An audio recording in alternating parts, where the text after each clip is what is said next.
So good day everyone. I am Marvin S. Muaña from Visayas State University, ISABEL, and I'm going to present to you my study on analysis and characterization of solid waste generated in the municipality of ISABEL, LEYTE. So this study was conducted for the following reasons. So first, there is a need to update the WACs in the municipality of ISABEL since it has been 10 years already since it was conducted. And the result of this study will be used to provide suggestions on the possible improvements and waste management initiatives in the municipality of ISABEL. In continuation, this study was anchored by the following objectives. So, first, determine the total amount of household waste generated. Second, analyze the composition of household solid waste generated.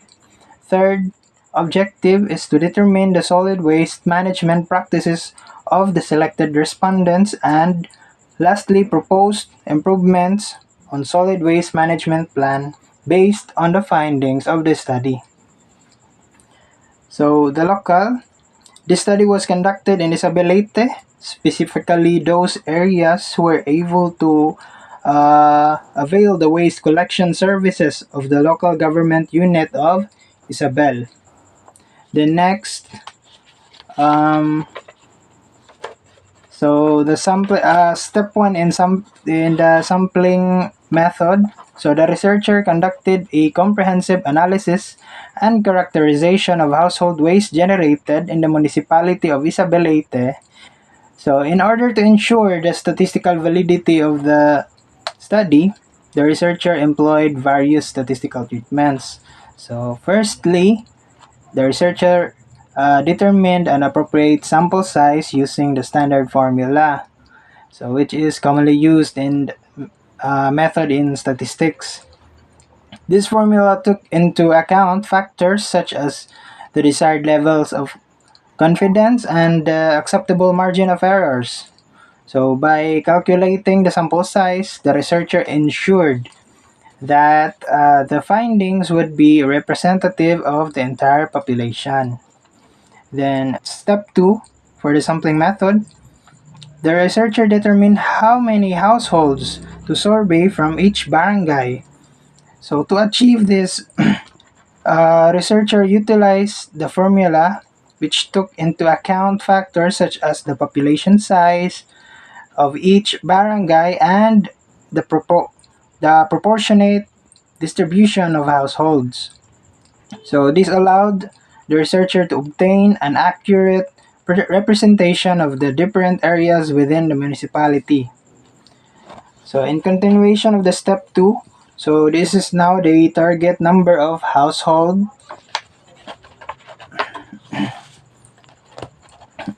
So in continuation, these are now the instruments used in conducting the study. So in determining the first of all, in determining the total amount of household waste generated, the researcher used the data sheet and weighing scale. So the use of data sheet was to record the waste generated, while the weighing scale is to measure the weight of the waste generated. Second, in analyzing the composition of household solid waste generated, the researcher visually inspects the garbage bag and listed down the type of waste available in the data sheet. Third and the last, in determining the solid waste management practices of the selected respondents, so the researcher used a survey questionnaire and conduct an interview.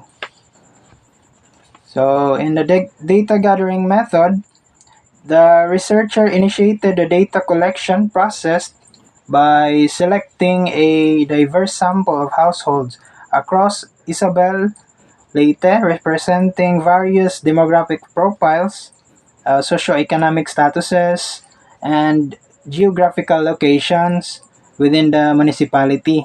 So it's basically there are 12 barangays that are participated in this study. So each barangay So each barangay have a representative for low class income, middle class income, and high income. High income class, high income level class. Okay. So next, the researcher collects the garbage bag and visually inspect it and sorts the waste by category as per the data sheets mentioned before. So after sorting, the waste are being weighed using the weighing scale. So in continuation, then the disinfection to ensure that the area is clean and to avoid cross-contamination in the area. The researcher disinfects the area where the sorting and weighing process was conducted. So this is for sanitation and disinfection. So in the conduct of this study, so the researcher conducted an interview with the respondents regarding with their insights on waste generation patterns, disposal, and overall waste management behaviors. The researcher also let the respondents answer the survey questionnaire. So, now, to calculate the per capita waste generation, the researcher employed this formula. So, this formula considered the total amount of waste generated by the surveyed household and divided by the corresponding population. And this measure provides valuable insights to the individual contribution of each person to the overall waste generation. So, based on the result of the study, so most waste consists of biodegradable materials, which weighs 112.45 kilograms per day, followed by recyclable waste, residual with recycling potentials, residual for disposal, special hazardous, and special medical. So this indicates that proper management strategies can significantly reduce the amount of waste sent to landfills or incineration. So mitigating environment impacts. However, the variations in waste composition across different localities underscores that the need for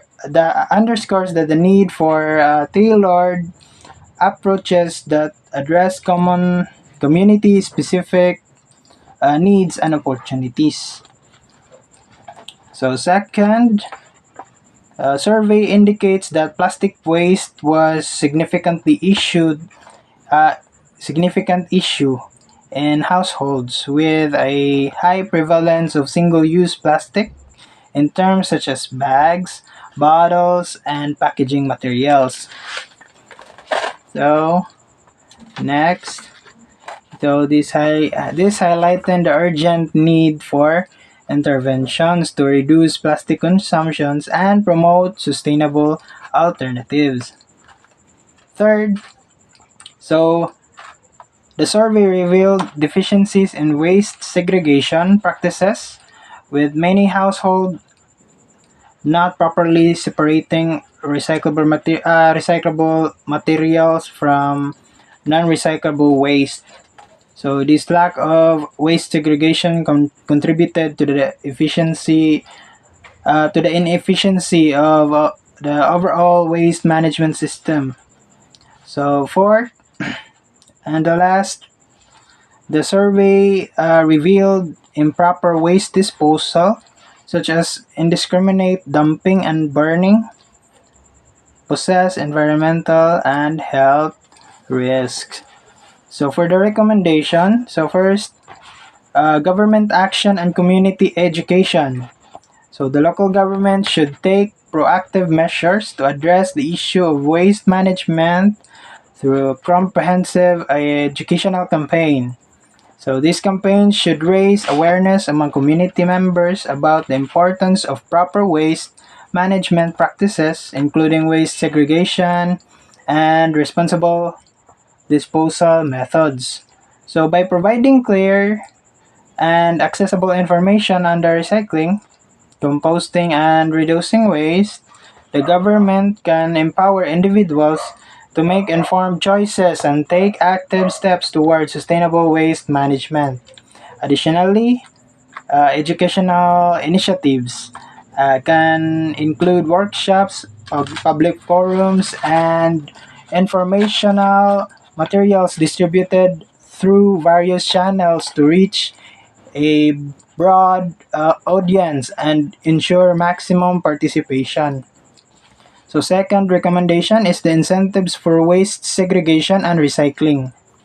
So the local government should consider implementing incentives to encourage residents to adopt proper waste segregation and recycling practices.